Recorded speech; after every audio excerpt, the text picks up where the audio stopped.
Halo, kamu sedang mendengarkan Kilas Kabar Nusantara. Podcast persembahan KG Radio Network menyajikan berita harian yang mengangkat keunikan dari berbagai wilayah Indonesia. Kilas Kabar Nusantara dapat juga didukung oleh pengiklan loh. Sobat Medio, kamu penggemar kisah di balik layar investigasi program Aiman Kompas TV? Penasaran dengan kehidupan Aiman Wicaksono di luar televisi? Simak podcast Aiman Wicaksono, eksklusif dan belum pernah disampaikan olehnya di program Aiman Kompas TV. Persembahan Media Podcast Network by KG Media, Kompas TV, dan Trusted Talent Management hanya di Spotify. Dinas Kesehatan Sulawesi Selatan meminta masyarakat mewaspadai penyebaran virus cacar monyet. Apalagi saat ini dilaporkan 2 pasien suspek cacar monyet yang sedang dirawat di rumah sakit di Makassar. Kepala Bidang Pencegahan dan Pengendalian Penyakit Dinas Kesehatan Sulsel, Erwan Tri Sulistyo mengatakan salah satu cara mencegah penyebaran virus cacar monyet adalah dengan menerapkan pola hidup bersih dan sehat atau PHBS. Karena itu pihaknya akan melibatkan seluruh puskesmas untuk memberikan edukasi ke masyarakat terkait pentingnya PHBS. Erwan menuturkan selain PHBS, upaya lain untuk mengantisipasi cacar monyet meluas adalah melalui vaksinasi. Namun berbeda dengan COVID-19, vaksinasi cacar tidak akan dimasifkan. Sebab menurut Kementerian Kesehatan, penularan cacar monyet hanya melalui kontak fisik dengan penderita sehingga tidak terlalu berbahaya. Dengan begitu, masyarakat bisa menghindari cacar monyet dengan tidak mendekati orang yang memiliki gejala ruam seperti cacar.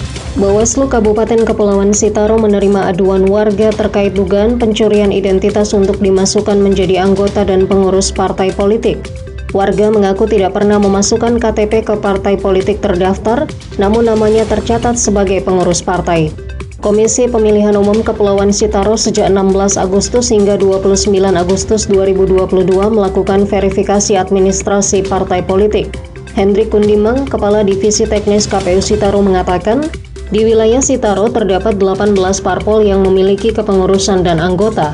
Dari 18 parpol terdapat 7 partai baru dan untuk verifikasi data mengacu pada sistem informasi partai politik. Sementara itu, posko pengaduan Bawaslu Sitaro dalam sepekan telah menerima aduan dari warga. Bawaslu menerima aduan terkait pencurian identitas.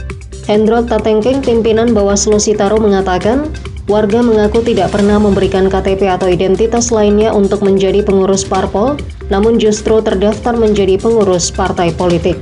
Merespons aduan tersebut, Bawaslu Sitaro segera menindaklanjuti laporan dan warga yang mengadu diminta mengisi formulir pernyataan.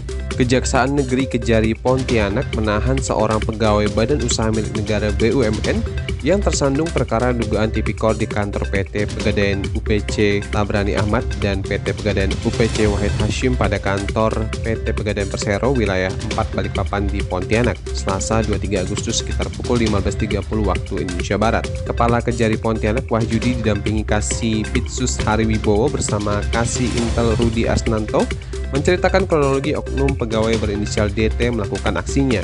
Tersangka sebelumnya menjabat sebagai kasir di kantor Pegadaian UPC Tabrani Ahmad dan Pegadaian UPC Wahid Hashim, Kota Pontianak. Perbuatan dugaan tipikor di kantor BUMN tersebut dilakukan pada awal Juni-November 2020 dengan nilai sekitar 433 juta rupiah milik nasabah yang berjumlah lebih dari 10 orang yang melakukan penyetoran. Kejari Pontianak telah melakukan penetapan terhadap oknum pegawai Pegadaian Pontianak ini sebagai tersangka pada 10 Agustus 2022.